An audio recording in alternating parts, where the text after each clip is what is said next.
வாங்க ரொம்பவே பவர்ஃபுல்லான ஒரு ட்ரேடிங் பேட்டர்ன் என்கல்ஃபிங் பேட்டர்ன் பத்தி பார்க்கலாம்.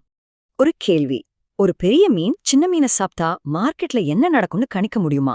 ஸ்டாக் மார்க்கெட்ல இந்த சிம்பிளான ஒரு விஷயம் பெரிய மாற்றத்தையே கொண்டு வரலாம். ஒரு கேம் சேஞ்சர்னே சொல்லலாம். மார்க்கெட் இறங்கினாலும் சரி ஏறினாலும் சரி எல்லா ட்ரேடர்களுக்கும் ஒரே கேள்விதான், எப்போ ட்ரெண்ட் மாறும்? பதில் உங்க கண்ணு முன்னாடியே இருக்கு. அந்த பிரைஸ் சார்ட்ல ஒளிஞ்சிருக்கிற ஒரு சின்ன க்ளூ தான் அது. அதுதான் என்கல்ஃபிங் பேட்டர்ன். ஒரு பெரிய கேண்டில் சின்ன கேண்டில முழுங்குற மாதிரி இருக்கும். வாங்க உள்ள போலாம். முதல்ல புல்லிஷ் என்கல்ஃபிங் பேட்டர்ன். இது ஒரு சூப்பரான பை சிக்னல். ஒரு சரிவுக்கு அப்புறம் சின்னதா ஒரு ரெட் கேண்டில் வரும். அடுத்து பெரிய கிரீன் கேண்டில் அது முழுசா மறைச்சிடும். இதுக்கு என்ன அர்த்தம்னா விலை ராக்கெட் மாதிரி மேல போக போகுதுன்னு ஒரு க்ளூ. சரி, இப்ப இதுக்கு நேர் எதிரா பாப்போம். Bearish engulfing pattern. இது ஒரு செல் சிக்னல்.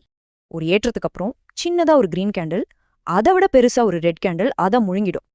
அவ்வளோதான், இது விலை சீக்கிரமே விழப்போகுதுங்கிறதுக்கான ஒரு ஸ்ட்ராங்கான இண்டிகேட்டர். இங்க பாருங்க, ரெண்டும் ஒண்ணுக்கொண்ணு அப்படியே ஆப்போசிட்.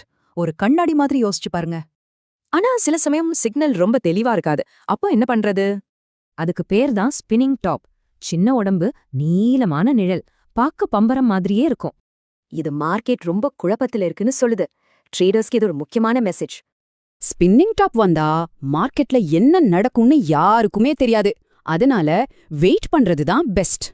சோ சுருக்கமா சொன்னா, பெரிய பச்சை சின்ன சிவப்பு முழுங்குனா பை, பெரிய சிவப்பு சின்ன பச்சைய முழுங்குனா செல், பம்பரம் வந்தா வெயிட்.